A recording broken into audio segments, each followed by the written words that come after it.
Yeah, I do. I do. I feel really guilty. I feel guilty. I've been home alone with my daughters for the last couple weeks. They've been off. I had the opportunity to go to Mount Baldy today with my wife and two daughters, and I didn't go. They're gone for the day. They'll be back later. I feel a little guilty. I didn't go. I needed some alone time. I worked on a lesson for next semester. I'm on my break.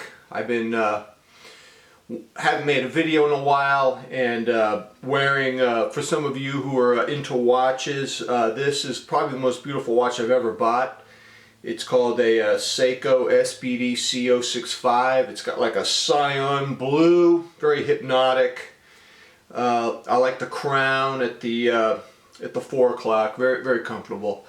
And I've been thinking a lot about watches lately. What a surprise, McMahon. You thinking about watches?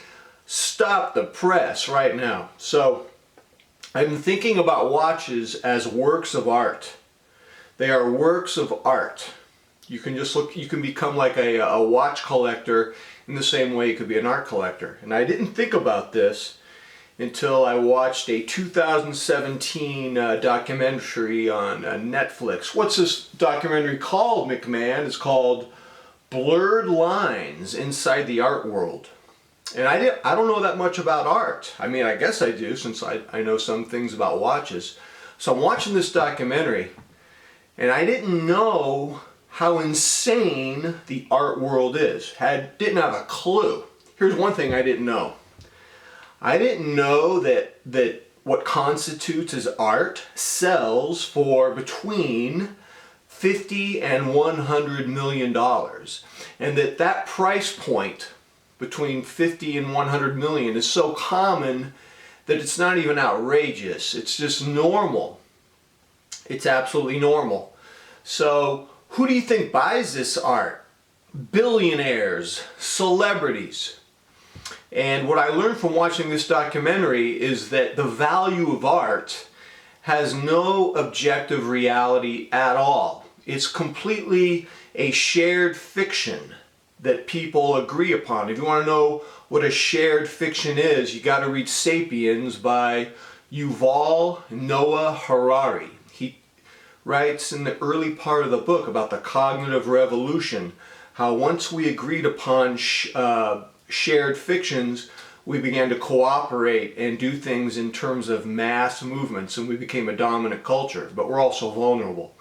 So there's this shared fiction over what constitutes art, and what constitutes buzz and hype. And once artwork is considered to be cool, the rich people, they have this competitive gene in them, and they have to go to the top of cool mountain. They got to be at the top. And this competition for bragging rights drives them. It becomes an obsession. They're spending $50 to $100 million on a piece of art. And so I'm watching this, and I'm going, okay, I can kind of identify with this on a smaller scale. And I see that they're addicted to the dopamine of the next big thing. And what they talked about in this documentary is that these art collectors who are super rich, they get so addicted to collecting that their collection becomes unmanageable, and they have to hire art consultants to come to their mansion and help weed out some of the stuff. And I'm watching this, and for those of you who know me through this YouTube channel, you know I'm into watches. I'm into this Cyan Blue watch, for example. And I'm thinking to myself, oh my gosh, man, there are similarities between art collecting and being a watch obsessive. So I started thinking that there's like a shared opinion in the watch community on what watches are desirable and what watches are not. And this affects our opinions, our tastes, our buying habits. And I noticed that. I noticed that we can become obsessed, and we can go down a rabbit hole of obsession. We could lose our perspective, just like an art collector. In some ways, I think we're more vulnerable because watches are a lot more affordable than artwork that costs $50 to $100 million. Watches are kind of small. You can accumulate watches in a much smaller space than you can. Some of this artwork was ridiculously huge. Some of this artwork was bigger than an elephant. And I don't have a clue where you put stuff like that. I noticed that, I never thought of this before, but I can look at a watch and be visually pleased by it the way one could be pleased by a work of art. And this drive to accumulate watches as works of art is in complete conflict with the practical world of wearing a watch. When I say practical, I mean how much time do I have to wear the watches that I own? What kind of opportunities do I have? How many opportunities do I have to wear a very dressy watch such as this?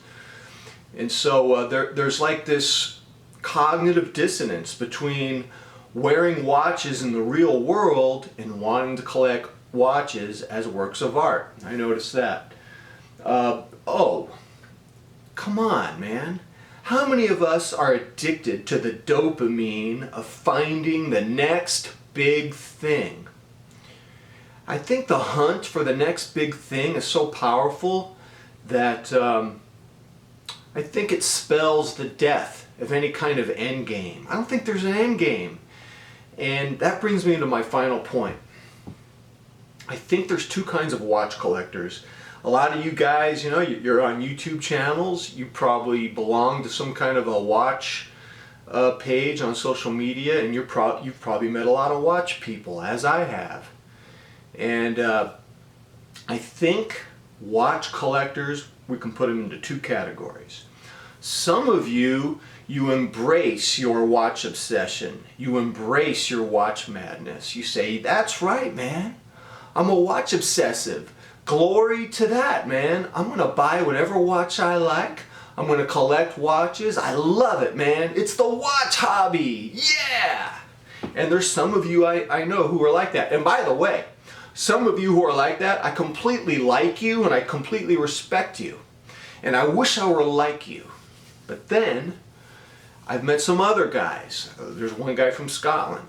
And this is another one I get. There are some of you who don't belong to the I embrace my watch collecting ways. No, some of you don't have that attitude. Some of you look at your watch obsession as a prison, as a form of stress, as a form of anxiety, as a form of self-loathing. And you would do anything to get out of it. And I'm kind of like more on that camp. I mean, I think I see both of those watch collectors in me. But I won't lie to you, man. I see a lot of that. Oh my God, what a prison. I got to think about watches again. You know, why can't I just be content with one watch? So here's my question for you. Which kind of watch collector are you? Are you the obsessive who embraces your obsession with gusto? Yeah, baby. Or are you like waking up in the morning, oh my God, I got watches on my brain. I'm a prisoner. Which one are you, man? Tell me, what do you think about that? Until next time, I'm out.